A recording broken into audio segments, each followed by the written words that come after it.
അന്ധകാരത്തിൽ മറഞ്ഞിരിക്കുന്ന ഒരു രഹസ്യം. മനുഷ്യന്റെ സ്വർണത്തോടുള്ള അടങ്ങാത്ത ദാഹം ഒടുവിൽ ഒരു ഇതിഹാസമായി പരിണമിച്ച കഥ. നൂറ്റാണ്ടുകളായി ചരിത്രകാരന്മാരെയും സാഹസികരെയും ഭ്രാന്തന്മാരെയും ഒരേപോലെ ഭ്രമിപ്പിച്ച ഒരു മിഥ്യ, ഒരു സ്വപ്നം, ഒരു പുരാവൃത്തം. എൽ ഡൊറാഡോ, സ്വർണ നഗരം.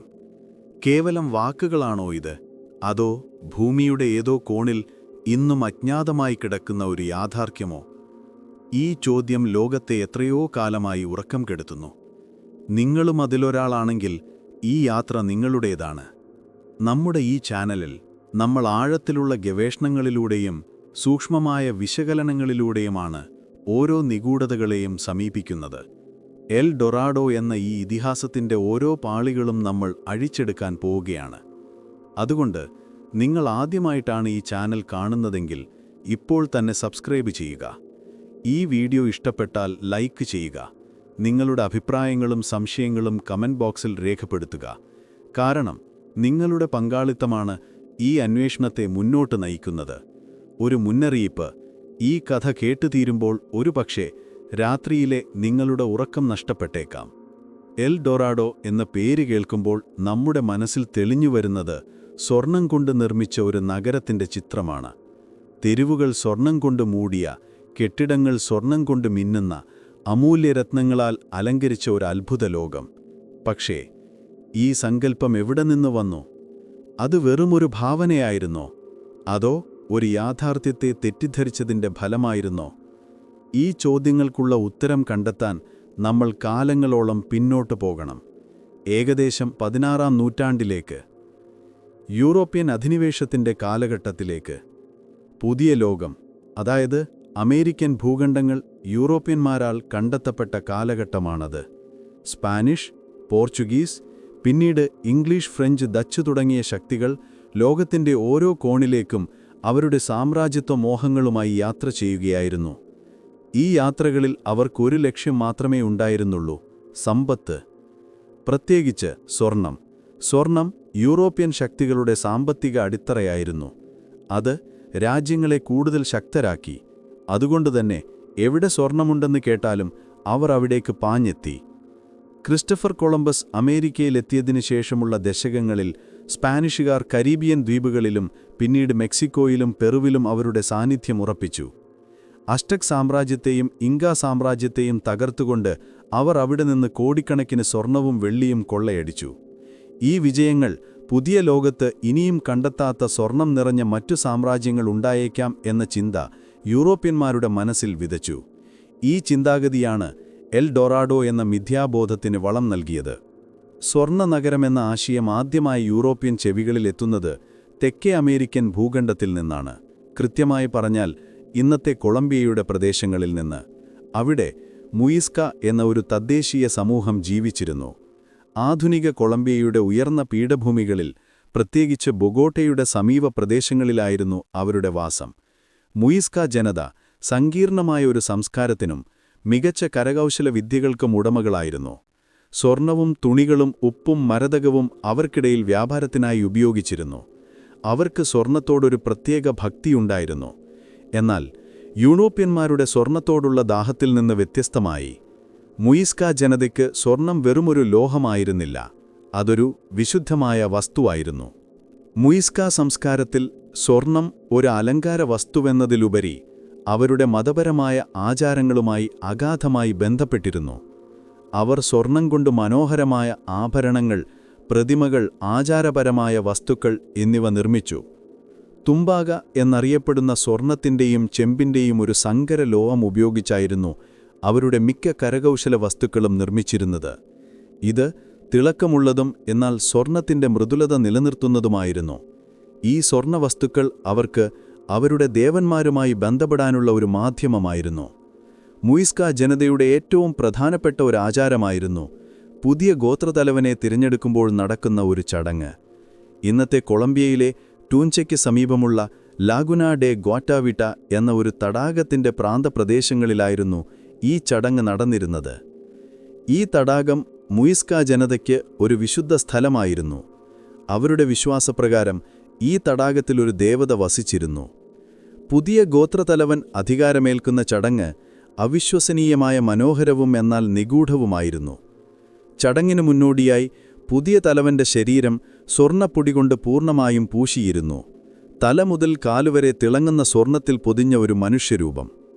ഈ സ്വർണ്ണാഭരണങ്ങളും വിശുദ്ധ വസ്തുക്കളും അണിഞ്ഞുകൊണ്ട് അദ്ദേഹം ഒരു ചങ്ങാടത്തിൽ തടാകത്തിന്റെ മധ്യത്തിലേക്ക് യാത്ര ചെയ്യും. കൂടെ മറ്റു പുരോഹിതന്മാരും ഗോത്രത്തിലെ പ്രമുഖരുമുണ്ടാകും. തടാകത്തിന്റെ മധ്യത്തിൽ വെച്ച് ഗോത്രത്തലവൻ ദേവതയ്ക്ക് സമർപ്പണമായി സ്വർണ്ണാഭരണങ്ങളും മരതകക്കല്ലുകളും മറ്റു വിലപിടിപ്പുള്ള വസ്തുക്കളും തടാകത്തിലേക്കെറിയും. തന്റെ ശരീരത്തിൽ പൂശിയിരുന്ന സ്വർണ്ണപ്പൊടി തടാകത്തിലെ വെള്ളത്തിൽ കഴുകിക്കളയും.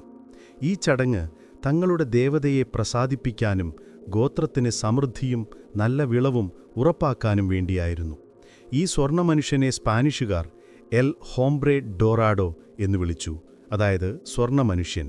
ഈ പേരാണ് പിന്നീട് എൽ ഡോറാഡോ എന്ന് ചുരുങ്ങുകയും ഒരു സ്വർണ്ണ നഗരത്തെക്കുറിച്ചുള്ള മിഥ്യാബോധമായി മാറുകയും ചെയ്തത്.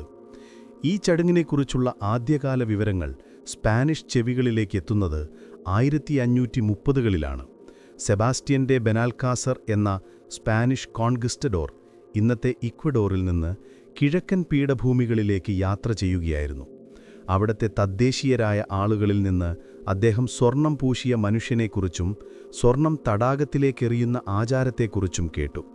എൽ ഡൊറാഡോ എന്ന പേര് കേൾക്കുന്ന ആദ്യത്തെ യൂറോപ്യനായി അദ്ദേഹം മാറി. എന്നാൽ ഈ കഥ കേവലം ഒരാചാരത്തെക്കുറിച്ചായിരുന്നില്ല. സ്വർണത്തിന്റെ പേരിൽ ഭ്രാന്തരായ സ്പാനിഷുകാരുടെ ഭാവനയിൽ അത് സ്വർണത്താൽ നിർമ്മിതമായൊരു നഗരത്തെക്കുറിച്ചുള്ള മിഥ്യാബോധമായി മാറി. ആദ്യകാല സ്പാനിഷ് അധിനിവേശക്കാർക്ക് ഈ പുതിയ ലോകം അത്ഭുതങ്ങൾ നിറഞ്ഞതായിരുന്നു. അവർ കേട്ട ഓരോ കഥയും അവർക്ക് യാഥാർത്ഥ്യമായി തോന്നി. കാരണം ഇതിനോടകം അവർ കണ്ടത് അവിശ്വസനീയമായ സമ്പത്തുകളായിരുന്നു. മെക്സിക്കോയിലെ അസ്റ്റക്കുകളുടെയും പെറുവിലെ ഇൻകാകളുടെയും സ്വർണശേഖരങ്ങൾ കണ്ടിട്ടുള്ള അവർക്ക് മറ്റൊരു സ്വർണ്ണ സാമ്രാജ്യം ഉണ്ടായേക്കാമെന്ന ചിന്ത സ്വാഭാവികമായിരുന്നു. അങ്ങനെ സ്വർണ്ണമനുഷ്യൻ എന്ന സങ്കല്പം സ്വർണ്ണനഗരം എന്ന മിഥ്യാബോധമായി പരിണമിച്ചു. ഈ തെറ്റിദ്ധാരണയ്ക്ക് ചില കാരണങ്ങളുണ്ടായിരുന്നു. തദ്ദേശീയർ യൂറോപ്യന്മാരുമായി ആശയവിനിമയം നടത്തുമ്പോൾ ഭാഷാപരമായ തടസ്സങ്ങളുണ്ടായി. സ്പാനിഷുകാരുടെ സ്വർണത്തോടുള്ള ആർത്തി തദ്ദേശീയരുടെ ആചാരങ്ങളെയും വിശ്വാസങ്ങളെയും അവർക്ക് മനസ്സിലാക്കാൻ കഴിയാത്ത വിധം മാറ്റിമറിച്ചു. ഒരു തടാകത്തിൽ നടക്കുന്ന ഒരാചാരത്തെക്കുറിച്ച് പറയുമ്പോൾ സ്പാനിഷുകാർ അത് സ്വർണം നിറഞ്ഞ ഒരു നഗരത്തെക്കുറിച്ചുള്ള സൂചനയായി തെറ്റിദ്ധരിച്ചു. അവരുടെ മനസ്സിൽ ഒരു പുരാതനമായ അജ്ഞാതമായ ഒരു നഗരം അവിശ്വസനീയമായ സ്വർണശേഖരവുമായി എവിടെയോ ഒളിഞ്ഞുകിടക്കുന്നുണ്ടായിരിക്കാമെന്ന ചിന്ത ഉറച്ചുപോയിരുന്നു. ഈ കിംവദന്തികൾ സ്പാനിഷ് കോൺക്വിസ്റ്റഡോർമാരെ ഒരു പുതിയ തരം ഭ്രാന്തിലേക്ക് നയിച്ചു.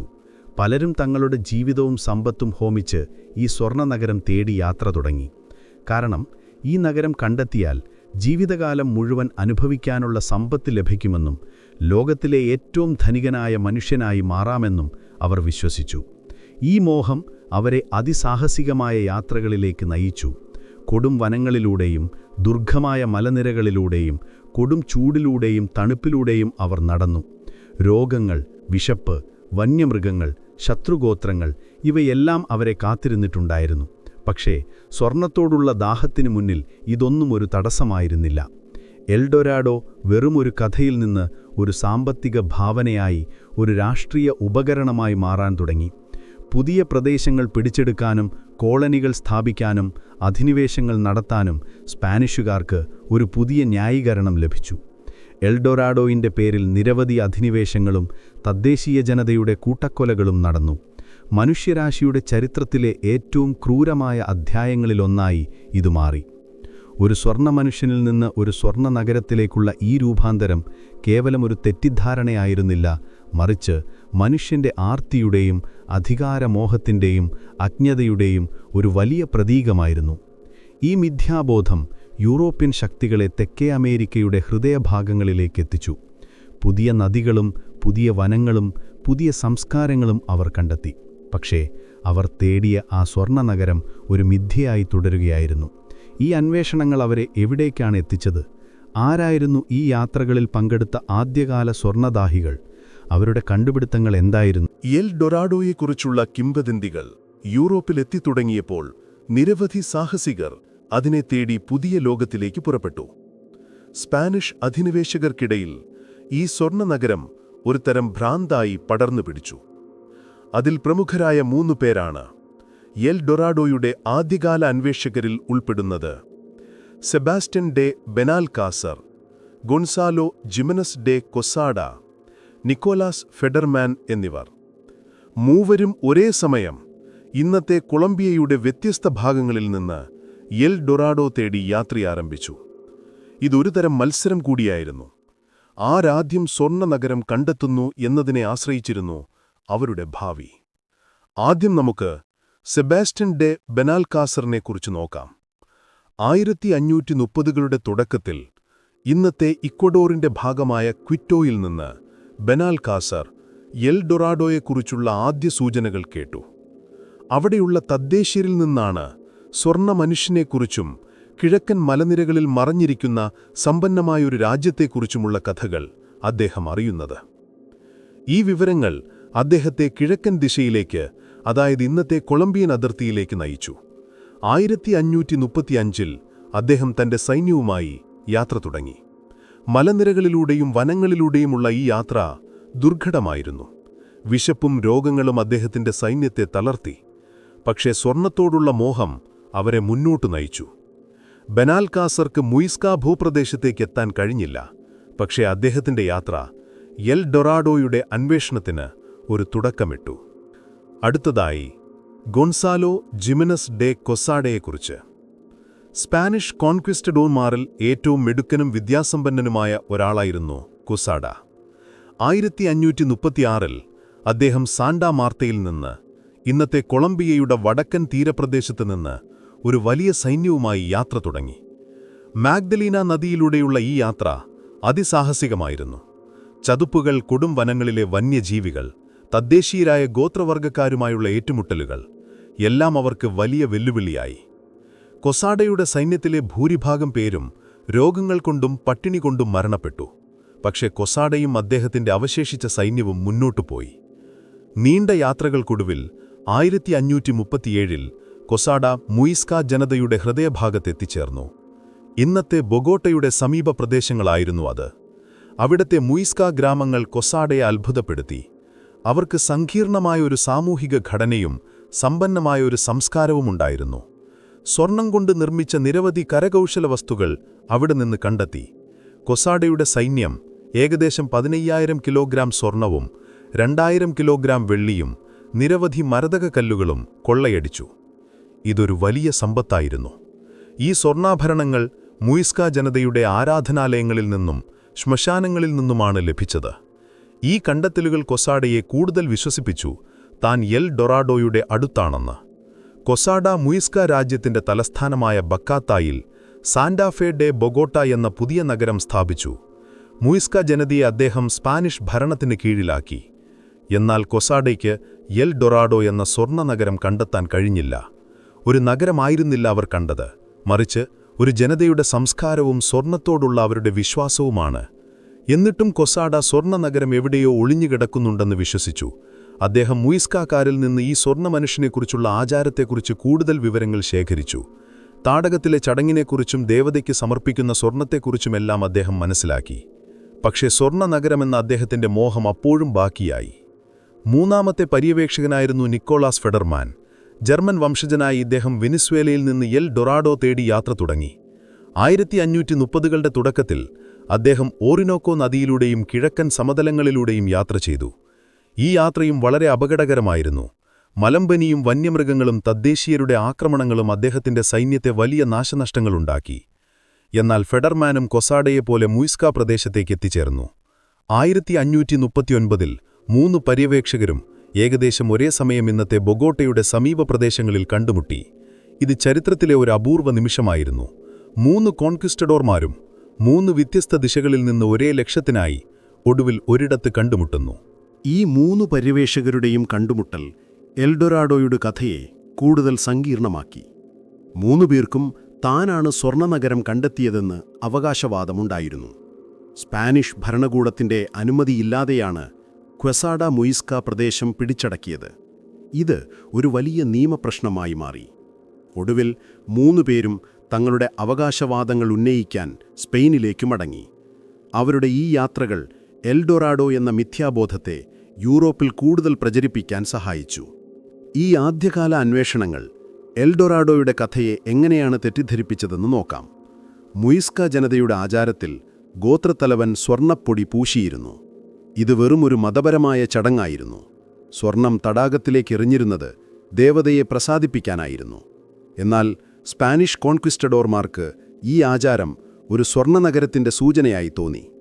അവരുടെ മനസ്സിൽ ഇത്രയധികം സ്വർണം തടാകത്തിലേക്ക് എറിയുന്നെങ്കിൽ അതിന്റെ ഉറവിടം ഒരു സ്വർണ്ണനഗരം തന്നെയായിരിക്കണം എന്ന് ഉറച്ചു. ഈ തെറ്റിദ്ധാരണകൾക്ക് ചില കാരണങ്ങളുണ്ടായിരുന്നു. ഒന്നാമതായി, ഭാഷാപരമായ തടസ്സങ്ങൾ.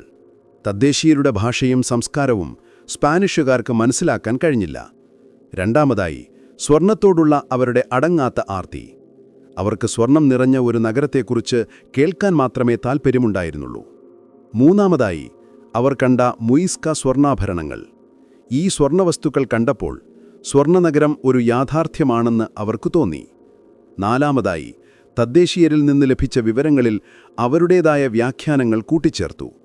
ഒരു സാധാരണ ആചാരത്തെ അവർ തങ്ങളുടെ ഭാവനയിൽ സ്വർണ്ണനഗരമാക്കി മാറ്റി.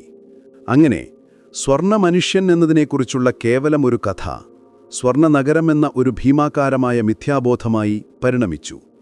യൂറോപ്പിലെ പത്രങ്ങളിലും പുസ്തകങ്ങളിലും എൽഡൊറാഡോയെക്കുറിച്ചുള്ള കഥകൾ നിറഞ്ഞുനിന്നു.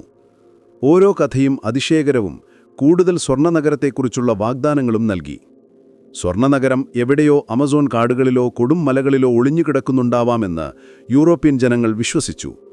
ഇത് യൂറോപ്യൻ ശക്തികളെ പുതിയ ലോകത്തിന്റെ കൂടുതൽ ഉൾപ്രദേശങ്ങളിലേക്ക് പോകാൻ പ്രേരിപ്പിച്ചു. എൽഡൊറാഡോയെ തേടിയുള്ള ഈ യാത്രകൾ കൊടും വനങ്ങളിലേക്കും അമസോൺ നദിയുടെ ആഴങ്ങളിലേക്കും വരെ അവരെ എത്തിച്ചു. ഈ യാത്രകൾ എത്രത്തോളം ദുരിതപൂർണമായിരുന്നു! എത്ര പേരാണ് ഈ സ്വർണ്ണദാഹത്തിൽ തങ്ങളുടെ ജീവൻ ഹോമിച്ചത്! അമസോൺ കാടുകളിൽ അവർക്കെന്ത് കണ്ടെത്താനാണ് കഴിഞ്ഞത്? സ്പാനിഷ് കോൺക്വിസ്റ്റഡോർമാരുടെ ആദ്യകാല പര്യവേക്ഷണങ്ങൾ പരാജയപ്പെട്ടെങ്കിലും എൽഡൊറാഡോ എന്ന സ്വർണ്ണനഗരം ഒരു യാഥാർത്ഥ്യമാണെന്ന വിശ്വാസം അവർക്കിടയിൽ കൂടുതൽ ശക്തമായി. മുയിസ്ക പ്രദേശങ്ങളിൽ നിന്ന് അവർക്ക് ലഭിച്ച സ്വർണം തങ്ങൾ ശരിയായ പാതയിലാണെന്ന് അവരെ വിശ്വസിപ്പിച്ചു.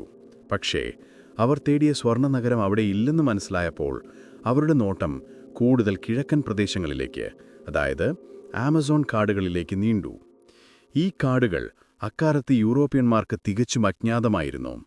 ആമസോൺ നദി, അതിൻ്റെ ശാഖാനദികൾ, കൊടുംവനങ്ങളിലെ വന്യജീവികൾ, അജ്ഞാതരായ ഗോത്രവർഗക്കാർ എല്ലാം അവർക്ക് വലിയ വെല്ലുവിളിയായി. ഈ അപകടകരമായ യാത്രകളിൽ ഏറ്റവും പ്രശസ്തമായ ഒന്നാണ് ഗോൺസാലോ പിസാറോയുടെയും ഫ്രാൻസിസ്കോ ഡെ ഒറിലാനയുടെയും യാത്ര. പെറുവിലെ ഇൻകാ സാമ്രാജ്യം പിടിച്ചടക്കിയ ഫ്രാൻസിസ്കോ പിസാറോയുടെ ഇളയ സഹോദരനായിരുന്നു ഗോൺസാലോ പിസാറോ. സ്വർണ്ണനഗരം കിഴക്കൻ ദിശയിലാണെന്ന് കേട്ടറിഞ്ഞ അദ്ദേഹം 1541 ക്വിറ്റോയിൽ നിന്നൊരു വലിയ സൈന്യവുമായി യാത്ര തുടങ്ങി. ഏകദേശം 220 സ്പാനിഷുകാരും 4000-ഓളം തദ്ദേശീയരായ ചുമട്ടുകാരും നായ്ക്കളുമെല്ലാം അദ്ദേഹത്തിൻ്റെ സംഘത്തിലുണ്ടായിരുന്നു. ഇത് ഒരു ഭീമാകാരമായ പര്യവേക്ഷണമായിരുന്നു. ആൻഡീസ് പർവ്വതനിരകളിലൂടെയുള്ള യാത്ര കഠിനമായ കാലാവസ്ഥയും ദുർഘടമായ പാതകളും കൊണ്ട് ദുരിതപൂർണമായിരുന്നു. തണുപ്പും വിശപ്പും രോഗങ്ങളും കാരണം നിരവധി പേർ മരണപ്പെട്ടു. കുന്നുകൾ താണ്ടി അവർ ആമസോൺ കാടുകളിലേക്ക് പ്രവേശിച്ചു. അവിടെ അവരെ കാത്തിരുന്നത് കൊടും ചൂടും ഈർപ്പവും വിഷപ്പാമ്പുകളും കൊടും വനത്തിലെ വന്യജീവികളുമായിരുന്നു. ഭക്ഷണത്തിന് ക്ഷാമം നേരിട്ടു. അവരുടെ നായ്ക്കളെയും കുതിരകളെയും വരെ ഭക്ഷണമാക്കാൻ അവർ നിർബന്ധിതരായി. യാത്രയ്ക്കിടെ കോക്ക നദിയിലെത്തിയപ്പോൾ പിസാറോ ഒരു വലിയ ബാർജ് നിർമ്മിക്കാൻ ഉത്തരവിട്ടു. ഈ ബാർജ് ഉപയോഗിച്ച് നദിയിലൂടെ യാത്ര ചെയ്താൽ വേഗത്തിൽ ലക്ഷ്യസ്ഥാനത്തെത്താമെന്ന് അദ്ദേഹം കരുതി. എന്നാൽ നദിയിലെ ചുഴികളും പാറക്കെട്ടുകളും ശക്തമായ ഒഴുക്കും അവരുടെ യാത്രയെ കൂടുതൽ ദുഷ്കരമാക്കി. ഈ സമയത്താണ് ഫ്രാൻസിസ്കോ ഡെ ഒറിലാനയെ ചില സൈനികരുമായി മുൻപോട്ട് പോയി ഭക്ഷണവും സാധനങ്ങളും കണ്ടെത്താൻ പിസാറോ ചുമതലപ്പെടുത്തുന്നത്. ഒരുപാട് പ്രതീക്ഷകളോടെയാണ് ഒറിലാന ബാർജിൽ യാത്ര തിരിച്ചത്. ഒറിലാനയുടെ യാത്ര ആമസോൺ നദിയുടെ ചരിത്രത്തിലെ ഒരു നിർണായക അധ്യായമായി മാറി. അദ്ദേഹം ഭക്ഷണത്തിനായി മുന്നോട്ടു പോയെങ്കിലും ശക്തമായ നദീപ്രവാഹവും തിരികെ വരാനുള്ള പ്രയാസവും കാരണം അദ്ദേഹത്തിന് പിസാറോയുടെ അടുത്തേക്ക് മടങ്ങിയെത്താൻ കഴിഞ്ഞില്ല. അങ്ങനെ ഒറിലാന സ്വന്തം വഴിക്ക് യാത്ര തുടർന്നു. പിന്നീട് അദ്ദേഹം ലോകത്തിലെ ഏറ്റവും വലിയ നദിയായ ആമസോൺ നദിയിലൂടെ അതിൻ്റെ അഴിമുഖം വരെ യാത്ര ചെയ്തു. ഇത് ചരിത്രത്തിലെ ഏറ്റവും വലിയ സാഹസിക യാത്രകളിൽ ഒന്നായി കണക്കാക്കപ്പെടുന്നു. ഒറിലാനയുടെ സംഘം ആമസോൺ നദിയിലൂടെയുള്ള യാത്രയിൽ നിരവധി തദ്ദേശീയ ഗോത്രങ്ങളെ കണ്ടുമുട്ടി. ചില ഗോത്രങ്ങൾ അവരെ ആക്രമിച്ചു. ഈ ഏറ്റുമുട്ടലുകളിൽ സ്ത്രീകൾ ഉൾപ്പെട്ട പോരാളികളെ അവർക്ക് നേരിടേണ്ടി വന്നു. ഈ സ്ത്രീ പോരാളികളെ കണ്ടപ്പോൾ ഗ്രീക്ക് പുരാണത്തിലെ ആമസോൺസ് എന്ന വനിതാ യോദ്ധാക്കളെക്കുറിച്ച് അവർ ഓർത്തു. അങ്ങനെയാണ് ഈ നദിക്ക് ആമസോൺ എന്ന പേര് ലഭിച്ചത് എന്ന് പറയപ്പെടുന്നു. ഒറിലാനയ്ക്ക് എൽഡോറാഡോയെ കണ്ടെത്താൻ കഴിഞ്ഞില്ല. പക്ഷെ അദ്ദേഹം ആമസോൺ നദിക്ക് ഒരു പുതിയ പേര് നൽകി. ലോകത്തിന് ഒരു പുതിയ ഭൂമിശാസ്ത്രപരമായ കണ്ടെത്തൽ നൽകി. ആമസോൺ കാടുകളിലെ ചില ഗോത്രങ്ങളിൽ നിന്ന് ഒറിലാന സ്വർണം നിറഞ്ഞ ഒരു രാജ്യത്തെക്കുറിച്ചും മനോവ എന്നൊരു വലിയ തടാകത്തെക്കുറിച്ചും കേട്ടു. ഈ കഥകൾ എൽഡോറാഡോ എന്ന മിഥ്യാബോധത്തിന് കൂടുതൽ ശക്തി നൽകി. സ്വർണ്ണനഗരം ആമസോൺ കാടുകളിൽ ഒരു വലിയ തടാകത്തിന്റെ കരയിലായിരിക്കാം എന്ന ചിന്ത യൂറോപ്യന്മാരുടെ മനസ്സിൽ ഉറച്ചു. പിസാരോയുടെ യാത്രയാകട്ടെ ഒരു ദുരന്തത്തിൽ അവസാനിച്ചു. അദ്ദേഹത്തിന്റെ സൈന്യത്തിലെ ഭൂരിഭാഗം പേരും മരണപ്പെട്ടു. ക്യൂറ്റോയിലേക്ക് തിരിച്ചെത്തുമ്പോൾ അദ്ദേഹത്തോടൊപ്പം അവശേഷിച്ചത് ഏതാനും ചിലർ മാത്രമായിരുന്നു. എങ്കിലും എൽഡോറാഡോയെ തേടിയുള്ള ദാഹം അവസാനിച്ചില്ല. അടുത്ത പ്രധാനപ്പെട്ട ഒരു കഥാപാത്രമാണ് ലോപ് ഡി ആഗ്യുറേ. 1560കളിൽ പെറുവിലെ ഒരു സ്പാനിഷ് കോൺക്വസ്റ്റഡോറായിരുന്നു അദ്ദേഹം. എൽഡോറാഡോയെ തേടിയുള്ള യാത്രകളിൽ അല്പം ഭ്രാന്തനായ ഒരു കഥാപാത്രമായിരുന്നു ആഗ്യുറേ. പെറുവിലെ വൈസ്രോയിയുടെ കീഴിൽ ഉർസുവ എന്നൊരാളുടെ നേതൃത്വത്തിൽ എൽഡോറാഡോയെ തേടി ഒരു പര്യവേക്ഷണം ആരംഭിച്ചു. എന്നാൽ ഈ യാത്രയുടെ തുടക്കത്തിൽ തന്നെ ആഗ്യുറേ ഉർസുവയെ കൊലപ്പെടുത്തി സംഘത്തിന്റെ നേതൃത്വമേറ്റെടുത്തു. പിന്നീട് സ്വന്തം ലക്ഷ്യങ്ങൾക്കായി അദ്ദേഹം നിരവധി പേരെ കൊലപ്പെടുത്തി. തന്റെ സംഘത്തിലെ അംഗങ്ങളെയും തദ്ദേശീയരെയും സ്വന്തം മകളെയും വരെ അദ്ദേഹം കൊലപ്പെടുത്തി. ക്രോധത്തിന്റെ തീരം എന്നായിരുന്നു അദ്ദേഹത്തെ അറിയപ്പെട്ടിരുന്നത്. ഒടുവിൽ 1561-ൽ സ്വന്തം സൈനികരാൽ അദ്ദേഹം കൊല്ലപ്പെട്ടു. ആഗ്യുറേക്കും എൽഡോറാഡോയെ കണ്ടെത്താൻ കഴിഞ്ഞില്ല. പക്ഷേ അദ്ദേഹത്തിന്റെ ക്രൂരതകളും ഭ്രാന്തും എൽഡോറാഡോയുടെ അന്വേഷണത്തിന്റെ ഇരുണ്ട മുഖം ലോകത്തിന് കാട്ടിക്കൊടുത്തു. ഈ യാത്രകളെല്ലാം തന്നെ യൂറോപ്പിലേക്ക് എൽഡോറാഡോയെക്കുറിച്ചുള്ള കൂടുതൽ വിവരങ്ങളെത്തിച്ചു. ആമസോൺ നദിയെക്കുറിച്ചും അവിടുത്തെ കൊടുംവനങ്ങളെക്കുറിച്ചും തദ്ദേശീയരായ ഗോത്രങ്ങളെക്കുറിച്ചുമെല്ലാം യൂറോപ്യന്മാർക്ക് പുതിയ അറിവുകൾ ലഭിച്ചു. പക്ഷേ ഈ അറിവുകളെല്ലാം സ്വർണ്ണനഗരം എവിടെയോ ഒളിഞ്ഞുകിടക്കുന്നുണ്ടായിരിക്കാമെന്ന വിശ്വാസത്തെ കൂടുതൽ ഉറപ്പിച്ചു. യൂറോപ്പിലെ ഭൂപടങ്ങളിൽ പോലും എൽഡോറാഡോയുടെയും മനോവ എന്ന സ്വർണ്ണ തടാകത്തിന്റെയും സ്ഥാനങ്ങൾ അടയാളപ്പെടുത്തി. ഇത് കൂടുതൽ സാഹസികരെയും ഭ്രാന്തന്മാരെയും ചിലപ്പോൾ കുറ്റവാളികളെയും തെക്കേ അമേരിക്കയിലേക്ക് ആകർഷിച്ചു. ആമസോൺ കാടുകളിലെ ഈ അന്വേഷണങ്ങൾ മനുഷ്യന്റെ അതിജീവനത്തിന്റെ ഏറ്റവും വലിയ ഉദാഹരണങ്ങളിലൊന്നാണ്. ഈ യാത്രകളിൽ പങ്കെടുത്തവരുടെ ധൈര്യവും നിശ്ചയദാർഢ്യവും അവിശ്വസനീയമായിരുന്നു. എന്നാൽ അവരുടെ സ്വർണത്തോടുള്ള ദാഹം അവരെ ക്രൂരന്മാരാക്കി മാറ്റി. തദ്ദേശീയ ജനതയെ അവർ കൊള്ളയടിച്ചു, കൊലപ്പെടുത്തി, അടിമകളാക്കി. അവരുടെ സംസ്കാരങ്ങളെ അവർ നശിപ്പിച്ചു. എൽഡോറാഡോയുടെ കഥ സ്പാനിഷ് അധിനിവേശത്തിന്റെ ക്രൂരതകളുടെ ഒരു ഓർമ്മപ്പെടുത്തൽ കൂടിയാണ്. യൂറോപ്പിലെ ശക്തികൾക്കിടയിൽ എൽഡോറാഡോയെക്കുറിച്ചുള്ള വിവരങ്ങൾ പ്രചരിച്ചപ്പോൾ സ്പാനിഷുകാരോടെ ഇംഗ്ലീഷുകാരും ഡച്ചുകാരുമെല്ലാം ഈ നിധിവേട്ടയിൽ പങ്കുചേരാൻ തുടങ്ങി. സ്പാനിഷ് സാമ്രാജ്യത്തിന്റെ ശക്തിയെ തകർക്കാൻ എൽഡോറാഡോയെ കണ്ടെത്തുന്നത് തങ്ങൾക്ക് സഹായകമാകുമെന്ന് അവർ വിശ്വസിച്ചു. ഈ അന്വേഷണങ്ങളിൽ ഏറ്റവും പ്രമുഖനായിരുന്ന ഒരാളായിരുന്നു ഇംഗ്ലീഷ് സാഹസികനായ സർ വാൾട്ടർ റാലെ. അദ്ദേഹത്തിന്റെ യാത്രകൾ എൽഡോറാഡോയുടെ കഥയ്ക്ക് ഒരു പുതിയ മാനം നൽകി. സ്പാനിഷ് സാമ്രാജ്യം പുതിയ ലോകത്ത് വൻതോതിൽ സ്വർണം കണ്ടെത്തുകയും യൂറോപ്പിലെ ഏറ്റവും ശക്തമായ ശക്തിയായി മാറുകയും ചെയ്തപ്പോൾ ഇംഗ്ലണ്ടും മറ്റ് യൂറോപ്യൻ രാജ്യങ്ങളും സ്പാനിഷ് ശക്തിയെ തകർക്കാൻ വഴികൾ തേടുകയായിരുന്നു. എൽഡോറാഡോയെ കണ്ടെത്തുന്നത് തങ്ങളുടെ രാജ്യത്തിന് വലിയ സാമ്പത്തിക ശക്തി നൽകുമെന്നും സ്പാനിഷ് സാമ്രാജ്യത്തെ വെല്ലുവിളിക്കാൻ കഴിയുമെന്നും അവർ വിശ്വസിച്ചു.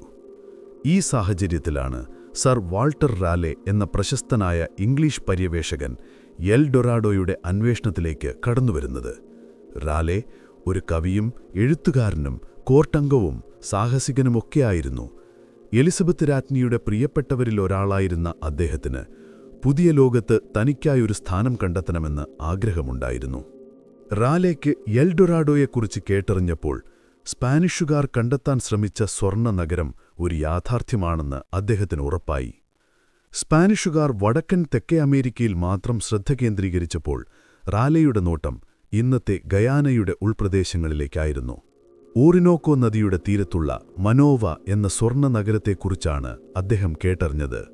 ഇദ്ദേഹം സ്വർണ്ണ നഗരത്തെക്കുറിച്ചുള്ള കിംവദന്തികൾക്ക് കൂടുതൽ മിഴിവ് നൽകി. സ്പാനിഷുകാർ കണ്ട് സ്വർണം കൊണ്ട് നിർമ്മിച്ച നഗരം, തെരുവുകൾ സ്വർണം കൊണ്ട് മൂടിയത്, കുന്നുകളും മലകളും പോലും സ്വർണത്തിന്റെ അംശങ്ങളുള്ളത്. 1595 റാലെ തന്റെ ആദ്യത്തെ എൽഡൊറാഡോ പര്യവേഷണം ആരംഭിച്ചു. 5 കപ്പലുകളും 100-ലധികം സൈനികരും മറ്റ് ജീവനക്കാരുമടങ്ങുന്ന ഒരു വലിയ സംഘവുമായി അദ്ദേഹം ട്രിനിഡാഡിലേക്ക് യാത്ര ചെയ്തു. അവിടെ നിന്ന് അദ്ദേഹം ചെറിയ ബോട്ടുകളിലൂടെ ഓറിനോക്കോ നദിയിലൂടെ തെക്കേ അമേരിക്കയുടെ ഉൾപ്രദേശങ്ങളിലേക്ക് യാത്ര തുടങ്ങി. ഈ യാത്ര സ്പാനിഷ് കോൺകിസ്റ്റഡോർമാരുടെ യാത്രകളെപ്പോലെ തന്നെ ദുരിതപൂർണമായിരുന്നു. കൊടും ചൂട്, ഈർപ്പം, മലമ്പനി, വിഷപ്പാമ്പുകൾ, ചതുപ്പുകൾ എല്ലാം റാലെയുടെ സംഘത്തിന് വലിയ വെല്ലുവിളികളായി. തദ്ദേശീയരായ ഗോത്രങ്ങളുമായി അവർക്ക് സൗഹൃദം സ്ഥാപിക്കേണ്ടി വന്നു, ചിലപ്പോൾ ഏറ്റുമുട്ടേണ്ടി വന്നു. ഓറിനോക്കോ നദിയിലൂടെ യാത്ര ചെയ്യുമ്പോഴാണ് റാലെയ്ക്ക് ചില തദ്ദേശീയരിൽ നിന്ന് എൽഡൊറാഡോയെക്കുറിച്ച് കൂടുതൽ കഥകൾ കേൾക്കാൻ കഴിഞ്ഞത്. സ്വർണം കൊണ്ട് നിർമ്മിച്ച ഒരു രാജ്യത്തെക്കുറിച്ചും ഒരു വലിയ തടാകത്തെക്കുറിച്ചും അവർ റാലെയോട് പറഞ്ഞു. ഈ കഥകളെല്ലാം റാലെയുടെ വിശ്വാസത്തെ കൂടുതൽ ഉറപ്പിച്ചു. പക്ഷേ അവർക്ക് സ്വർണ്ണനഗരം കണ്ടെത്താൻ കഴിഞ്ഞില്ല. കൊടുംവനത്തിന്റെ ആഴങ്ങളിലേക്ക് എത്ര യാത്ര ചെയ്തിട്ടും അവർക്ക് ഒരു സൂചനയും ലഭിച്ചില്ല. ഭക്ഷണമില്ലായ്മയും രോഗങ്ങളും കാരണം സംഘത്തിലെ നിരവധി പേർ മരണപ്പെട്ടു. ഒടുവിൽ നിരാശയോടെ റാലെ ഇംഗ്ലണ്ടിലേക്ക് മടങ്ങി. എന്നാൽ റാലെ ഇംഗ്ലണ്ടിലേക്ക് മടങ്ങിയത് കൈയൊഴിഞ്ഞുകൊണ്ടായിരുന്നില്ല. അദ്ദേഹം തന്റെ യാത്രയെക്കുറിച്ചും താൻ കേട്ടറിഞ്ഞ എൽഡൊറാഡോയെക്കുറിച്ചുമുള്ള വിവരങ്ങൾ ക്രോഡീകരിച്ച് ഒരു പുസ്തകമെഴുതി. The discovery of the large, rich and beautiful empire of Guiana എന്നായിരുന്നു ആ പുസ്തകത്തിന്റെ പേര്. ഈ പുസ്തകത്തിൽ അദ്ദേഹം എൽഡൊറാഡോയെക്കുറിച്ച് അതിശയകരമായ വിവരങ്ങൾ നൽകി. സ്വർണം കൊണ്ട് നിർമ്മിച്ച നഗരത്തെക്കുറിച്ചും അവിടുത്തെ അത്ഭുതകരമായ സമ്പത്തിനെക്കുറിച്ചുമെല്ലാം അദ്ദേഹം വിവരിച്ചു. ഈ പുസ്തകം യൂറോപ്പിൽ വലിയ തരംഗമുണ്ടാക്കി. എൽഡൊറാഡോ എന്ന മിഥ്യാബോധം യൂറോപ്പിൽ കൂടുതൽ ശക്തമായി പ്രചരിപ്പിക്കാൻ ഈ പുസ്തകം ഒരു പ്രധാന പങ്കുവഹിച്ചു. റാലെയുടെ ഈ പുസ്തകം എൽഡൊറാഡോയെക്കുറിച്ചുള്ള ഒരു റോബിൻഹുഡ് മിഥ്യാബോധം കൂടിയായിരുന്നു. കാരണം അദ്ദേഹം സ്പാനിഷുകാർ കൊള്ളയടിച്ചതുകൊണ്ട് എൽഡൊറാഡോയെ താൻ കണ്ടുപിടിച്ചില്ല എന്നും സ്പാനിഷ് കൊള്ളക്കാരിൽ നിന്ന് ഈ സ്വർണം പിടിച്ചെടുക്കുമെന്നും അദ്ദേഹം വാദിച്ചു.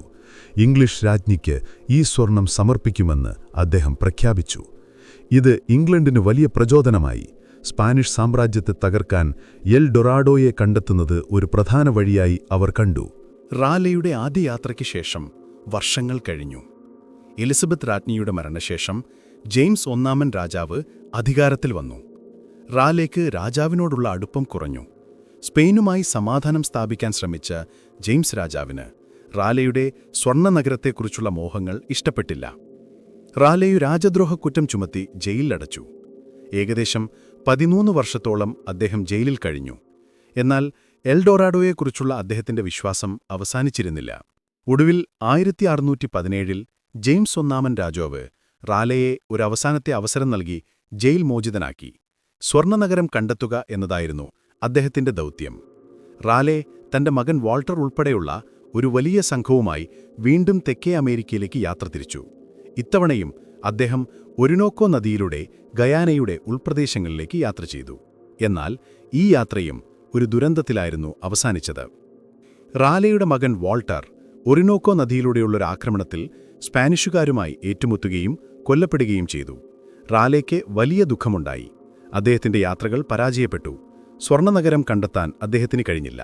ഒടുവിൽ 1618 റാലെ ഇംഗ്ലണ്ടിലേക്ക് മടങ്ങി.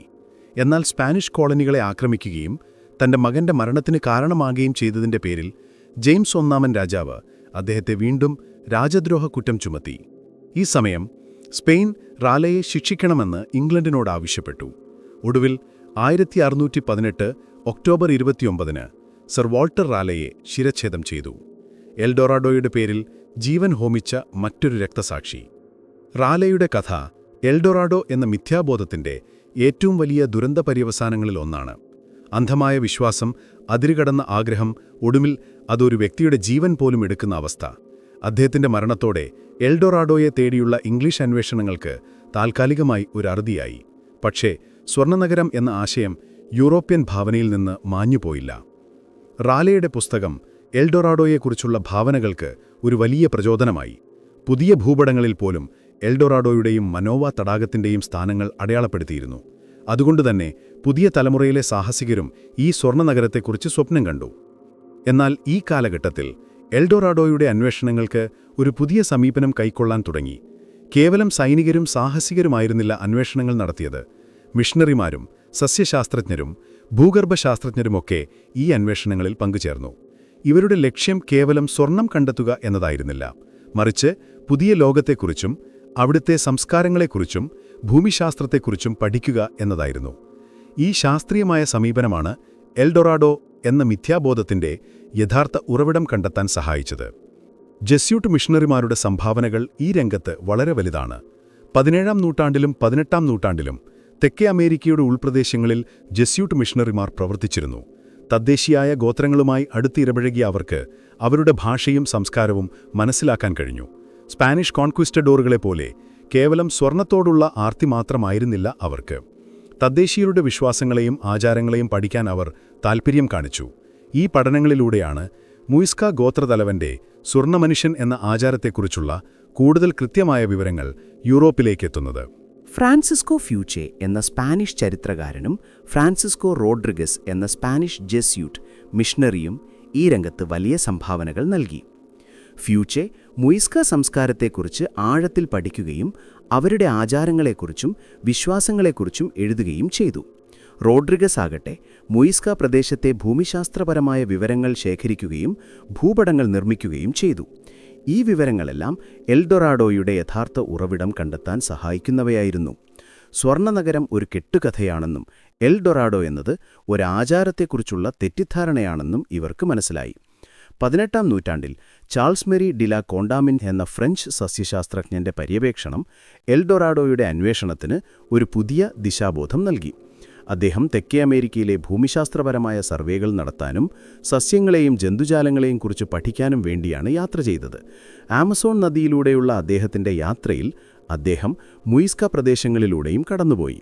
അവിടെ വെച്ച് അദ്ദേഹം മുയിസ്ക ജനതയുടെ ആചാരങ്ങളെക്കുറിച്ച് കേട്ടറിഞ്ഞു. തടാകത്തിലെ സ്വർണ്ണമനുഷ്യൻ എന്ന ചടങ്ങിനെക്കുറിച്ച് അദ്ദേഹത്തിന് മനസ്സിലായി. ഇത് എൽഡൊറാഡോ ഒരു നഗരമല്ല, മറിച്ച് ഒരാചാരമാണെന്ന് യൂറോപ്യന്മാരെ മനസ്സിലാക്കാൻ സഹായിച്ചു. ഈ കാലഘട്ടത്തിൽ യൂറോപ്പിൽ ജ്ഞാനോദയത്തിന്റെ കാലഘട്ടമായിരുന്നു. ജ്ഞാനീയമായ അറിവുകൾക്കും യുക്തിപരമായ ചിന്തകൾക്കും വലിയ പ്രാധാന്യം ലഭിച്ചു. കേവലം മിഥ്യാബോധങ്ങളെയും അന്ധവിശ്വാസങ്ങളെയും അടിസ്ഥാനമാക്കി ഒരു നഗരത്തെ തേടി യാത്ര ചെയ്യുന്നതിൽ നിന്ന് തെളിവുകളുടെയും പഠനങ്ങളുടെയും അടിസ്ഥാനത്തിൽ അന്വേഷണങ്ങൾ നടത്താൻ തുടങ്ങി. മുയിസ്ക സംസ്കാരത്തെക്കുറിച്ചുള്ള ആഴത്തിലുള്ള പഠനങ്ങൾ, അവരുടെ ആചാരങ്ങൾ, കലകൾ, സ്വർണത്തോടുള്ള അവരുടെ സമീപനം എന്നിവയെല്ലാം യൂറോപ്യന്മാർക്ക് പുതിയ ഉൾക്കാഴ്ചകൾ നൽകി. സ്വർണത്തിന് മുയിസ്ക ജനതയുടെ സംസ്കാരത്തിൽ ഒരു പ്രത്യേക സ്ഥാനമുണ്ടായിരുന്നു എന്നത് സത്യമാണ്. എന്നാൽ അത് യൂറോപ്യന്മാരെപ്പോലെ ഭൗതികമായ സമ്പത്തായിരുന്നില്ല അവർക്ക്. സ്വർണം അവർക്ക് വിശുദ്ധമായ ഒന്നായിരുന്നു, ദേവതകളുമായി ബന്ധപ്പെടാനുള്ള ഒരു മാധ്യമം. സൂര്യന്റെയും ചന്ദ്രന്റെയും പ്രതീകമായി അവർ സ്വർണത്തെ കണ്ടു. സ്വർണ്ണാഭരണങ്ങൾ അവർ മനോഹരമായി നിർമ്മിച്ചു.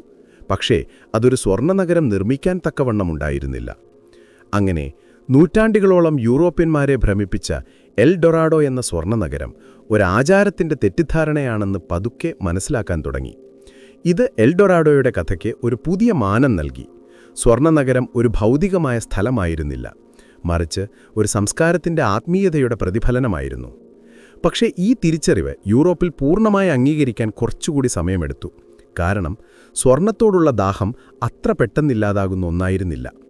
ഈ സമയത്താണ് ശാസ്ത്രീയ പര്യവേക്ഷണങ്ങളുടെ പിതാവെന്നറിയപ്പെടുന്ന അലക്സാണ്ടർ വോൺ ഹംബോൾട്ട് തെക്കേ അമേരിക്കയിലേക്ക് എത്തുന്നത്. അദ്ദേഹത്തിന്റെ വരവും കൃത്യമായ നിരീക്ഷണങ്ങളും പഠനങ്ങളും എൽഡൊറാഡോയുടെ യഥാർത്ഥ ഉറവിടം ലോകത്തിനു മുന്നിൽ വെളിപ്പെടുത്തി. ഹംബോൾട്ടിന്റെ ഈ നിർണായകമായ കണ്ടുപിടുത്തങ്ങളിലേക്കാണ് നമ്മൾ ഇന്ന് കടന്നു ചെല്ലുന്നത്. ഈ ശാസ്ത്രീയമായ അന്വേഷണങ്ങൾ എൽഡൊറാഡോയുടെ കഥയെ എങ്ങനെ മാറ്റിമറിച്ചു എന്ന് നിങ്ങൾക്ക് തോന്നുന്നു? വെറുമൊരു മിഥ്യാബോധത്തിൽ നിന്ന് ഒരു യാഥാർത്ഥ്യത്തിലേക്ക് ഈ അന്വേഷണങ്ങൾ നീങ്ങിയോ? നിങ്ങളുടെ അഭിപ്രായങ്ങൾ കമന്റുകളായി രേഖപ്പെടുത്തുക. 1799 മുതൽ 1804 വരെ അലക്സാണ്ടർ വോൺ ഹംബോൾട്ട് തെക്കേ അമേരിക്കയിൽ വിപുലമായ പര്യവേഷണങ്ങൾ നടത്തി. പ്രകൃതിശാസ്ത്രജ്ഞൻ, ഭൂമിശാസ്ത്രജ്ഞൻ, സസ്യശാസ്ത്രജ്ഞൻ, ജന്തുശാസ്ത്രജ്ഞൻ, പര്യവേഷകൻ അങ്ങനെ നിരവധി വിശേഷണങ്ങൾ അദ്ദേഹത്തിനുണ്ടായിരുന്നു. അദ്ദേഹത്തിന്റെ വരവ് എൽ ഡൊറാഡോയെക്കുറിച്ചുള്ള അന്വേഷണങ്ങളിൽ ഒരു പുതിയ യുഗത്തിന് തുടക്കമിട്ടു. ഹംബോൾട്ടിന്റെ ലക്ഷ്യം കേവലം നിധിവേട്ടയായിരുന്നില്ല, മറിച്ച് തെക്കേ അമേരിക്കയുടെ ഭൂമിശാസ്ത്രം, കാലാവസ്ഥ, സസ്യജന്തുജാലങ്ങൾ, തദ്ദേശീയ സംസ്കാരങ്ങൾ എന്നിവയെക്കുറിച്ച് ആഴത്തിൽ പഠിക്കുക എന്നതായിരുന്നു. അദ്ദേഹത്തിന്റെ ശാസ്ത്രീയമായ സമീപനം എൽ ഡൊറാഡോയുടെ നിഗൂഢതകളെ അഴിച്ചുമാറ്റാൻ സഹായിച്ചു. ഹംബോൾട്ട് തന്റെ യാത്രയ്ക്കിടെ ഇന്നത്തെ കൊളംബിയയുടെ തലസ്ഥാനമായ ബൊഗോട്ടയുടെ സമീപ പ്രദേശങ്ങളിലൂടെ കടന്നുപോയി. അവിടെ വെച്ച് അദ്ദേഹം മുയിസ്ക ജനതയുടെ ആചാരങ്ങളെക്കുറിച്ചും സ്വർണ്ണമനുഷ്യൻ എന്ന കഥയെക്കുറിച്ചും കൂടുതൽ വിവരങ്ങൾ ശേഖരിച്ചു. അദ്ദേഹം തദ്ദേശീയരുമായി സംസാരിക്കുകയും അവരുടെ വിശ്വാസങ്ങളെയും പാരമ്പര്യങ്ങളെയും കുറിച്ചും മനസ്സിലാക്കുകയും ചെയ്തു. ഈ പഠനങ്ങളിലൂടെയാണ് മുയിസ്ക ഗോത്രത്തലവന്റെ ആചാരം നടന്നിരുന്ന ലഗൂണ ഡി ഗ്വാറ്റാവിറ്റ എന്ന തടാകത്തിന്റെ പ്രാധാന്യം അദ്ദേഹം തിരിച്ചറിയുന്നത്. ഗ്വാറ്റാവിറ്റ തടാകം ബൊഗോട്ടയിൽ നിന്ന് ഏകദേശം 50 കിലോമീറ്റർ വടക്ക് കിഴക്കായി സ്ഥിതി ചെയ്യുന്ന ഒരു ചെറിയ വൃത്താകൃതിയിലുള്ള തടാകമാണ്. ഇത് അഗ്നിപർവ്വത സ്ഫോടനത്തിന്റെ ഫലമായി രൂപപ്പെട്ട ഒരു ക്രേറ്റർ തടാകമായിരുന്നില്ല, മറിച്ച് ഒരു ഉൽക്കാപതനത്തിന്റെ ഫലമായി രൂപപ്പെട്ടതാണെന്ന് ചിലർ വിശ്വസിച്ചു. ഈ തടാകം മുയിസ്ക ജനതയ്ക്ക് ഒരു വിശുദ്ധ സ്ഥലമായിരുന്നു. അവരുടെ വിശ്വാസപ്രകാരം ഈ തടാകത്തിൽ ഒരു ദേവത വസിച്ചിരുന്നു.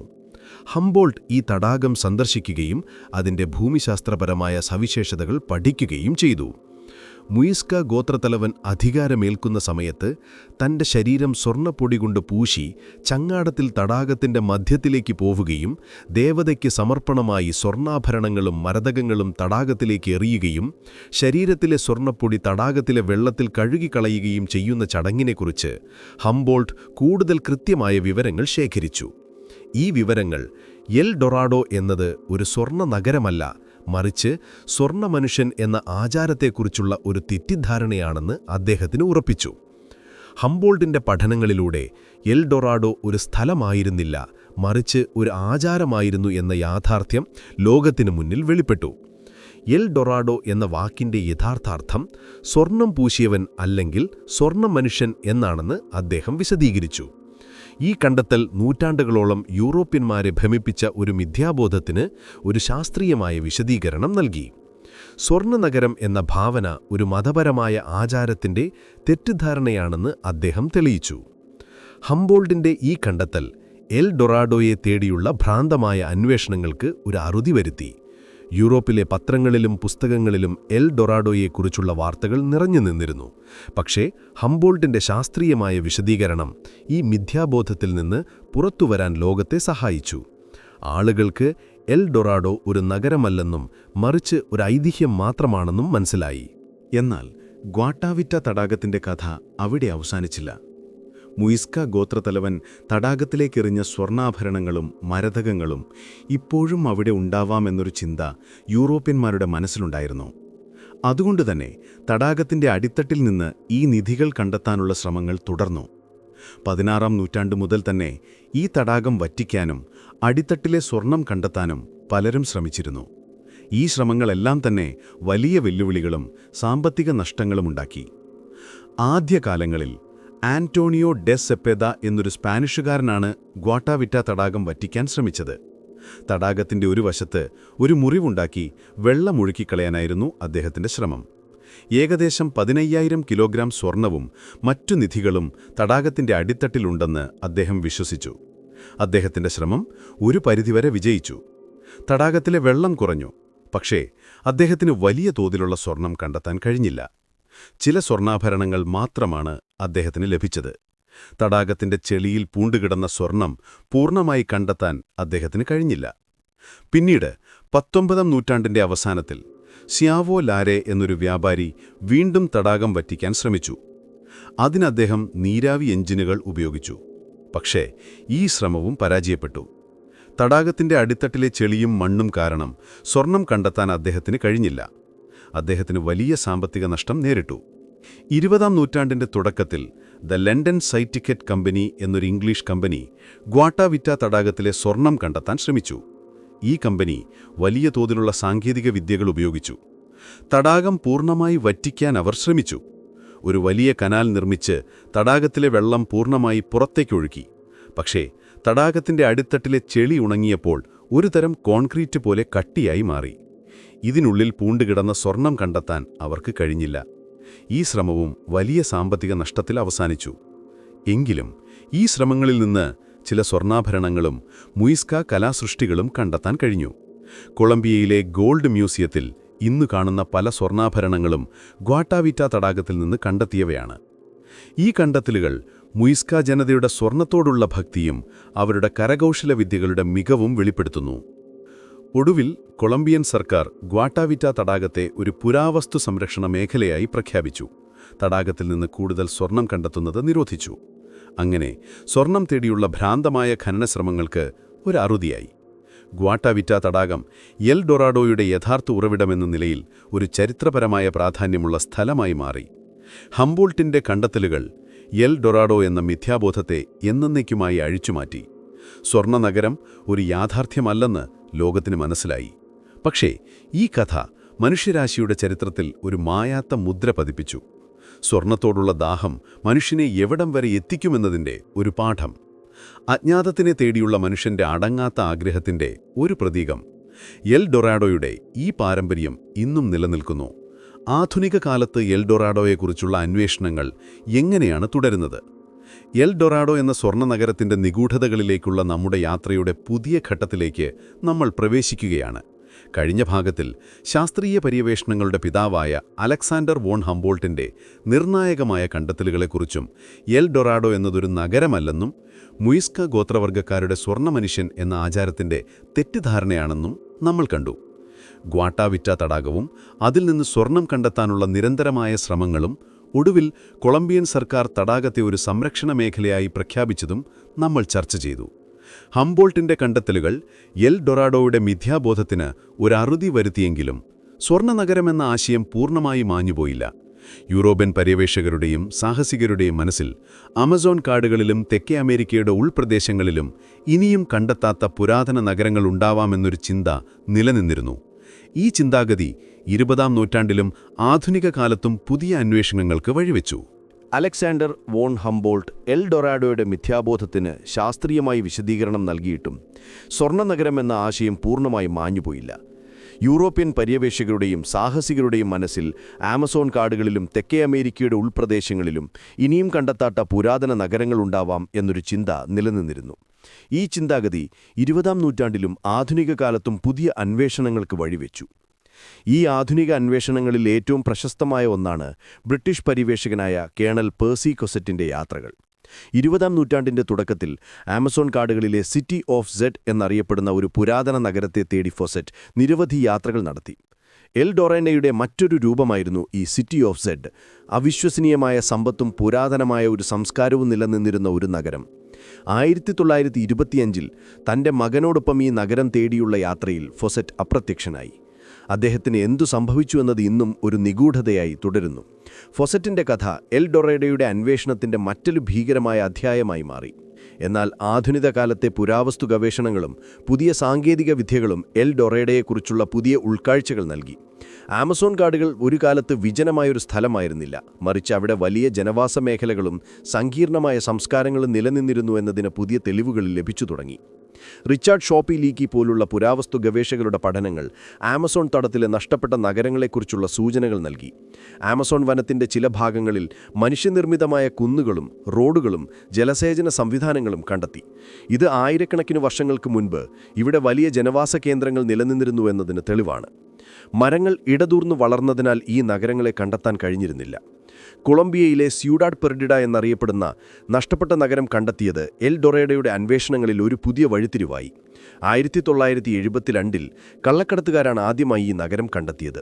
പിന്നീട് പുരാവസ്തു ഗവേഷകർ ഇവിടെ എത്തി പഠനങ്ങൾ നടത്തി.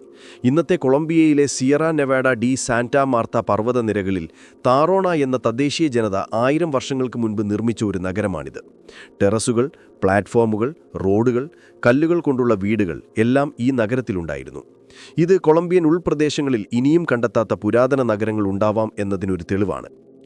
കൂടാതെ ലിഡൻ പ്ലാക്കുകൾ പോലുള്ള കണ്ടെത്തലുകൾ മായൻ സംസ്കാരത്തിന്റെ സ്വാധീനം തെക്കേ അമേരിക്കയുടെ കൂടുതൽ ഉൾപ്രദേശങ്ങളിലേക്ക് വ്യാപിച്ചിരുന്നു എന്നതിന് തെളിവ് നൽകുന്നു. ആമസോൺ കാടുകളിൽ ചിലയിടങ്ങളിൽ മരങ്ങൾ വെട്ടിമാറ്റിയപ്പോൾ മനുഷ്യനിർമ്മിതമായ ചില രൂപങ്ങൾ കാണാൻ കഴിഞ്ഞിട്ടുണ്ട്. ഇത് ഒരുതരം ജിയോഗ്ലിഫുകളായിരുന്നു. ഈ രൂപങ്ങൾ പ്രാചീന ജനതയുടെ നിഗൂഢമായ വിശ്വാസങ്ങളെയും ജീവിത രീതികളെയും കുറിച്ച് നമുക്ക് സൂചനകൾ നൽകുന്നു. ആധുനിക സാങ്കേതിക വിദ്യകൾ എൽ ഡൊറാഡോയുടെ അന്വേഷണങ്ങൾക്ക് പുതിയ സാധ്യതകൾ തുറന്നു നൽകി. ലിഡാർ പോലുള്ള സാങ്കേതിക വിദ്യകൾ ഉപയോഗിച്ച് വിമാനങ്ങളിൽ നിന്ന് ആമസോൺ വനത്തിന്റെ അടിത്തട്ടിലേക്ക് ലേസർ രശ്മികൾ അയച്ച് മരങ്ങൾക്കടിയിൽ മറഞ്ഞുകിടക്കുന്ന മനുഷ്യനിർമ്മിതമായ ഘടനകളെ കണ്ടെത്താൻ കഴിയും. ഈ സാങ്കേതിക വിദ്യ ഉപയോഗിച്ച് ആമസോൺ കാടുകളിൽ ആയിരക്കണക്കിന് വർഷങ്ങൾക്ക് മുൻപ് നിലനിന്നിരുന്ന വലിയ ജനവാസ കേന്ദ്രങ്ങളെയും റോഡുകളെയും ടെറസുകളെയും കണ്ടെത്തിയിട്ടുണ്ട്. ഇത് നഗരങ്ങൾ എന്ന സങ്കല്പം മാറുന്നു എന്നതിന് തെളിവാണ്. യൂറോപ്യന്മാർ സങ്കല്പിച്ച പോലുള്ള സ്വർണം കൊണ്ട് നിർമ്മിച്ച വലിയ നഗരങ്ങളായിരുന്നില്ല അത്. മറിച്ച് തദ്ദേശീയ ജനത തങ്ങളുടെ ചുറ്റുപാടുകൾക്കനുസരിച്ച് നിർമ്മിച്ച വലിയ ജനവാസ കേന്ദ്രങ്ങളായിരുന്നു.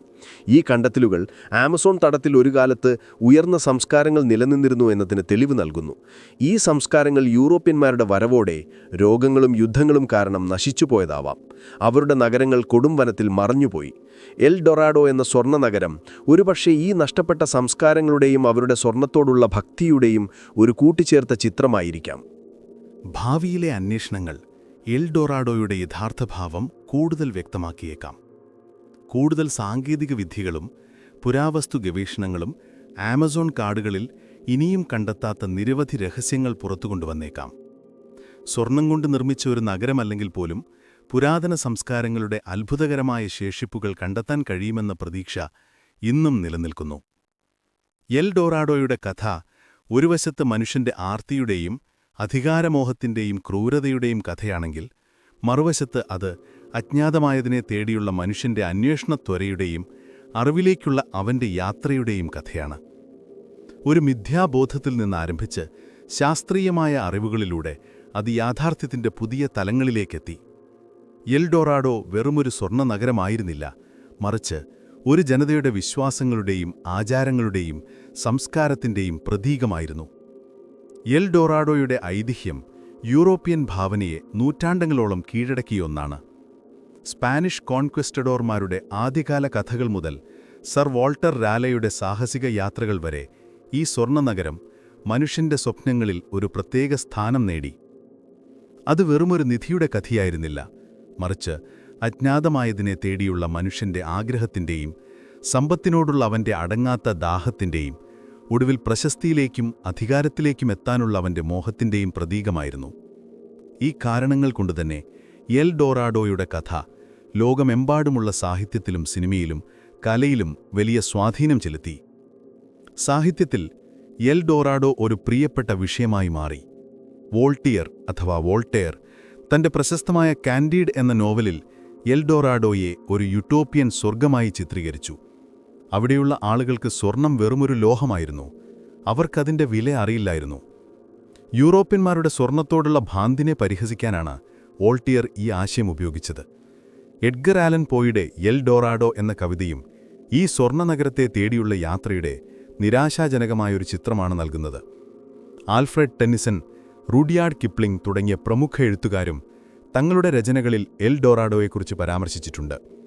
ഓരോരുത്തരും ഓരോ വ്യത്യസ്ത കാഴ്ചപ്പാടുകളോടെയാണ് ഈ മിഥ്യാബോധത്തെ സമീപിച്ചത്. ചിലർക്ക് അതൊരു സ്വപ്നമായിരുന്നെങ്കിൽ മറ്റു ചിലർക്ക് അത് മനുഷ്യന്റെ ആർത്തിയുടെ പ്രതീകമായിരുന്നു. സിനിമയിലും ടെലിവിഷൻ പരമ്പരകളിലും എൽ ഡൊറാഡോ ഒരു ജനപ്രിയ വിഷയമായി ഇന്നും തുടരുന്നു. The road to El Dorado എന്ന ആനിമേഷൻ ചിത്രം 2 സാഹസികർ സ്വർണ്ണനഗരം കണ്ടെത്തുന്നതും അവിടുത്തെ തദ്ദേശീയരുമായി ഇടപഴകുന്നതുമാണ്. ഇതൊരുതരം ഹാസ്യരൂപത്തിൽ ഈ മിഥ്യാബോധത്തെ അവതരിപ്പിക്കുന്നു. ഇന്ത്യാന ജോൺസ് പോലുള്ള സാഹസിക ചിത്രങ്ങളിലും എൽ ഡൊറാഡോയെക്കുറിച്ചുള്ള പരാമർശങ്ങൾ കാണാം. സ്വർണ്ണനഗരം സാഹസിക യാത്രകളുടെയും നിധിവേട്ടയുടെയും പ്രതീകമായി ഇന്നും നിലനിൽക്കുന്നു. ഡിസ്നി, പിക്സാർ തുടങ്ങിയ പ്രമുഖ സ്റ്റുഡിയോകൾ വരെ തങ്ങളുടെ കഥകളിൽ ഈ ആശയത്തെ ഉപയോഗിച്ചിട്ടുണ്ട്. എൽ ഡോറാഡോയുടെ കഥയുടെ മറുവശവും വളരെ പ്രധാനമാണ്. സ്വർണ്ണനഗരം തേടിയുള്ള യൂറോപ്യൻ അധിനിവേശം തദ്ദേശീയായ ജനവിഭാഗങ്ങൾക്ക് വലിയ ദുരന്തങ്ങൾ സമ്മാനിച്ചു. സ്പാനിഷ് കോൺക്വസ്റ്റഡോർമാർ സ്വർണം കണ്ടെത്താൻ വേണ്ടി നിരവധി പേരെ കൊല്ലപ്പെടുത്തി അടിമകളാക്കി അവരുടെ സംസ്കാരങ്ങളെ നശിപ്പിച്ചു. യൂറോപ്പിൽ നിന്ന് കൊണ്ടുവന്ന ദുർഗങ്ങൾ തദ്ദേശീയ ജനതയെ കൂട്ടമായി ഇല്ലാതാക്കി. എൽ ഡോറാഡോയുടെ അന്വേഷണം മനുഷ്യരാശിയുടെ ഹിസ്റ്ററിയിലെ ഏറ്റവും ക്രൂരമായ അധ്യായങ്ങളിലൊന്നായി മാറി. ഇത് സ്പാനിഷ് അധിനിവേശത്തിന്റെ ഇരുണ്ട മുഖം ലോകത്തിന് കാട്ടിക്കൊടുത്തു. തദ്ദേശീയ സംസ്കാരങ്ങളുടെ പ്രാധാന്യം എൽ ഡോറാഡോയുടെ കഥയിൽ നിന്ന് നമുക്ക് പഠിക്കാൻ കഴിയുന്ന മറ്റൊരു പാഠമാണ്. മുയിസ്ക ജനതയുടെ സ്വർണ്ണമനുഷ്യൻ എന്ന ആചാരം സ്വർണത്തോടുള്ള അവരുടെ ആത്മീകമായ സമീപനത്തെയാണ് എടുത്തുകാണിക്കുന്നത്. യൂറോപ്യന്മാർക്ക് സ്വർണം ഭൗതികമായ സമ്പത്തായിരുന്നെങ്കിൽ മുയിസ്കക്കാർക്ക് അത് ദേവതകളുമായി ബന്ധപ്പെടാനുള്ള ഒരു മാധ്യമമായിരുന്നു. തങ്ങളുടെ ആചാരങ്ങളെയും വിശ്വാസങ്ങളെയും യൂറോപ്യന്മാർ തെറ്റിദ്ധരിക്കുകയും പിന്നീട് അത് തങ്ങളുടെ നാശത്തിന് കാരണമാവുകയും ചെയ്യുന്നത് തദ്ദേശീയ സംസ്കാരങ്ങളെ മനസ്സിലാക്കേണ്ടതിന്റെ പ്രാധാന്യം നമ്മളെ ഓർമ്മിപ്പിക്കുന്നു. ഈ സ്വർണ്ണവേട്ട പാരിസ്ഥിതിക ആഘാതങ്ങളും വരുത്തിവച്ചു. ആമസോൺ കാടുകളിലെ ഖനനശ്രമങ്ങൾ വനനശീകരണത്തിന് കാരണമായി, നദികളെ മലിനപ്പെടുത്തി, വന്യജീവികളെ നശിപ്പിച്ചു. സ്വർണത്തോടുള്ള മനുഷ്യന്റെ ദാഹം പ്രകൃതിക്ക് വലിയ നാശനഷ്ടങ്ങൾ വരുത്തിവച്ചു.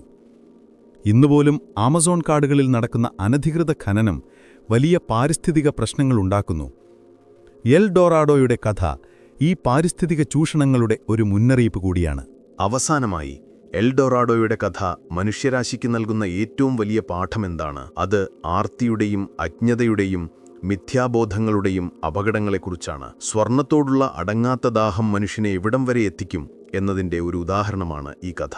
ഒരു ഭൗതികമായ സമ്പത്തിനു പിന്നാലെ പോകുമ്പോൾ മനുഷ്യൻ നഷ്ടപ്പെടുത്തുന്നത് എന്തൊക്കെയാണെന്ന് ഈ കഥ നമ്മളെ ഓർമ്മിപ്പിക്കുന്നു. ജീവൻ, സംസ്കാരം, പ്രകൃതി എല്ലാം സ്വർണത്തോടുള്ള ദാഹത്തിനു മുന്നിൽ ഹോമിക്കപ്പെട്ടു. എൽ ഡൊറാഡോ എന്ന മിഥ്യാബോധം യൂറോപ്യൻ മനസ്സിൽ സ്വർണം കൊണ്ട് നിർമ്മിച്ച ഒരു നഗരത്തെയാണ് വരച്ചുകാട്ടിയത്. എന്നാൽ യഥാർത്ഥത്തിൽ അതൊരു ആചാരത്തിന്റെ തെറ്റിദ്ധാരണയായിരുന്നു. ഈ ആചാരം നടന്നിരുന്ന തടാകത്തിന്റെ അടിത്തട്ടിൽ നിന്ന് കണ്ടെത്തിയ സ്വർണ്ണാഭരണങ്ങൾ മുയിസ്ക ജനതയുടെ അതിമനോഹരമായ കരകൗശല വിദ്യകളെയും അവരുടെ ആത്മീയമായ സമീപനത്തെയും അടയാളപ്പെടുത്തുന്നു.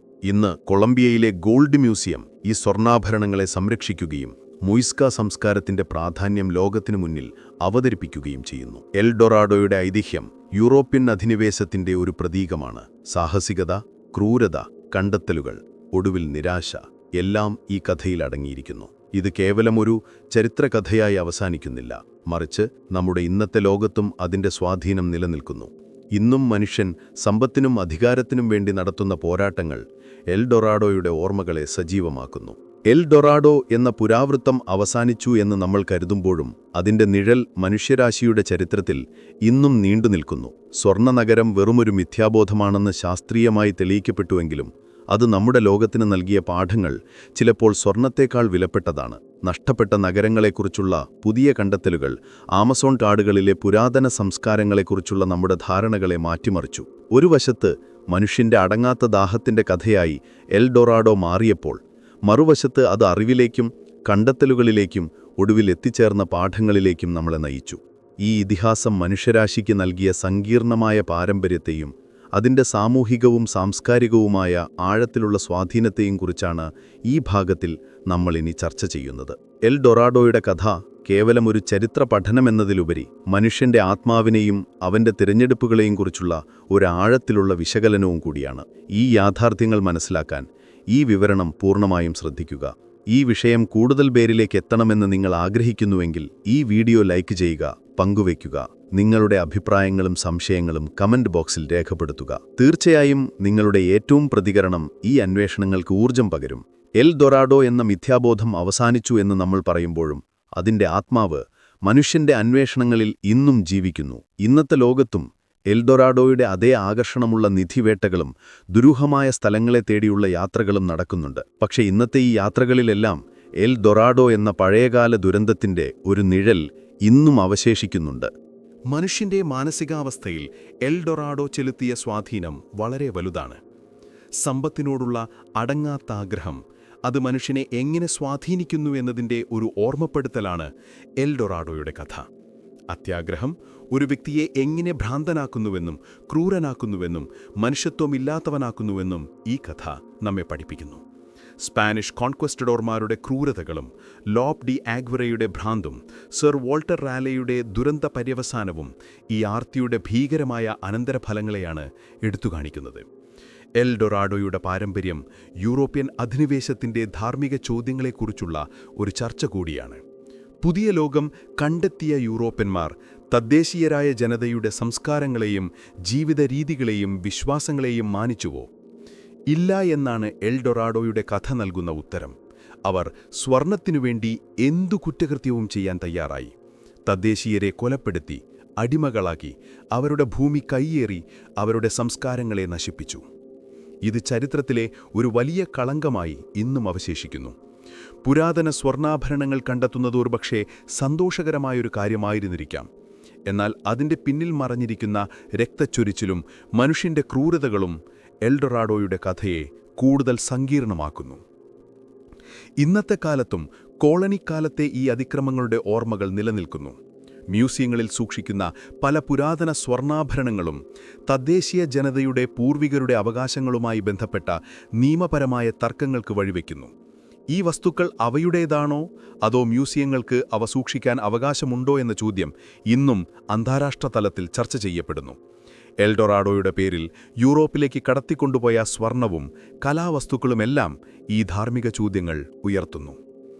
ഈ ചരിത്രത്തിൽ നിന്ന് നമ്മൾ എന്തു പാഠമാണ് പഠിച്ചത്? സ്വർണത്തോടുള്ള മനുഷ്യൻ്റെ അടങ്ങാത്ത ദാഹം ഇന്നും നിലനിൽക്കുന്നുണ്ടോ? തീർച്ചയായുമുണ്ട്. ഇന്നത്തെ ലോകത്തും ആധുനിക എൽ ഡൊറാഡോകൾ നിലനിൽക്കുന്നുണ്ട്. ആമസോൺ കാടുകളിലും ലോകത്തിൻ്റെ മറ്റു വനമേഖലകളിലും എണ്ണ, ധാതുക്കൾ, അപൂർവ ലോഹങ്ങൾ എന്നിവയ്ക്കായുള്ള ഖനനം ഇന്നും തുടരുന്നു. സ്വർണത്തിനു വേണ്ടിയുള്ള പഴയകാല ദാഹം ഇന്ന് ഈ അസംസ്കൃത വസ്തുക്കൾക്കുള്ള ദാഹമായി മാറിയിരിക്കുന്നു. ഇത് ഇന്നും തദ്ദേശീയ ജനതയുടെ അവകാശങ്ങളെ ഹനിക്കുകയും വനനശീകരണത്തിനും പാരിസ്ഥിതിക നാശത്തിനും സാമൂഹിക സംഘർഷങ്ങൾക്കും വഴിവെക്കുകയും ചെയ്യുന്നു. എൽ ഡൊറാഡോയുടെ കഥ ഈ ആധുനിക ചൂഷണങ്ങളുടെ ഒരു മുന്നറിയിപ്പ് കൂടിയാണ്. എന്നാൽ എൽ ഡൊറാഡോയുടെ കഥയ്ക്ക് ഒരു ശുഭകരമായ വശവുമുണ്ട്. തദ്ദേശീയ സംസ്കാരങ്ങളുടെ അതിജീവനത്തിൻ്റെ കഥ കൂടിയാണിത്. സ്പാനിഷ് അധിനിവേശത്തിൻ്റെ ക്രൂരതകൾക്കും യൂറോപ്യൻ രോഗങ്ങൾക്കും മുന്നിൽ തളരാതെ പല ഗോത്രങ്ങളും തങ്ങളുടെ സംസ്കാരങ്ങളെയും പാരമ്പര്യങ്ങളെയും സംരക്ഷിച്ചു. മ്യൂയിസ്ക ജനതയുടെ പൊതൊംക്കി ഇന്നും കൊളംബിയയിൽ ജീവിച്ചു വരുന്നുണ്ട്. അവരുടെ ആചാരങ്ങളും വിശ്വാസങ്ങളും ഇന്നും നിലനിൽക്കുന്നു. ഗ്വാറ്റാവിട്ട തടാകം ഒരു പുരാവസ്തു സംരക്ഷണ മേഖലയായി മാറിയത് ഈ സംസ്കാരങ്ങളോടുള്ള ആദരവിൻ്റെ ഒരു അടയാളമാണ്. എൽ ഡൊറാഡോയുടെ ഈ യാത്ര നമ്മളെ പലതിനെയും പഠിപ്പിക്കുന്നു. മനുഷ്യൻ്റെ ആർത്തിയുടെ അപകടങ്ങളെക്കുറിച്ച്, അറിവിലേക്കുള്ള അന്വേഷണത്തിൻ്റെ പ്രാധാന്യം, മിഥ്യാബോധങ്ങളെ ശാസ്ത്രീയമായി സമീപിക്കേണ്ടതിൻ്റെ ആവശ്യം, തദ്ദേശീയ സംസ്കാരങ്ങളെ മാനിക്കേണ്ടതിൻ്റെ പ്രാധാന്യം, ഒപ്പം പ്രകൃതിയെ സംരക്ഷിക്കേണ്ടതിൻ്റെ ആവശ്യകത. ഈ പാഠങ്ങൾ ഇന്നത്തെ ലോകത്തുപോലും പ്രസക്തമാണ്.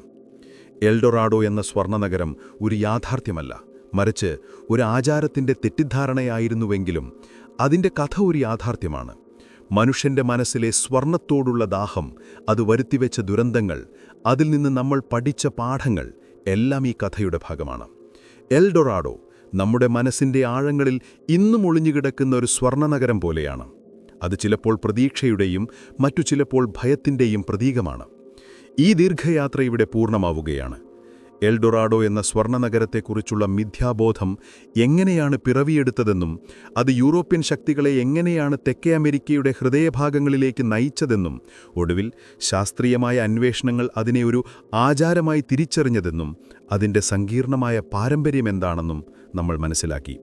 ഒരു മിഥ്യാബോധത്തിൽ നിന്നാരംഭിച്ച് യാഥാർത്ഥ്യത്തിലെത്തിച്ചേർന്ന ഈ കഥ മനുഷ്യൻ്റെ ചരിത്രത്തിലെ ഏറ്റവും ആകാംക്ഷയുള്ളതുമൊന്നായി എന്നും നിലനിൽക്കും.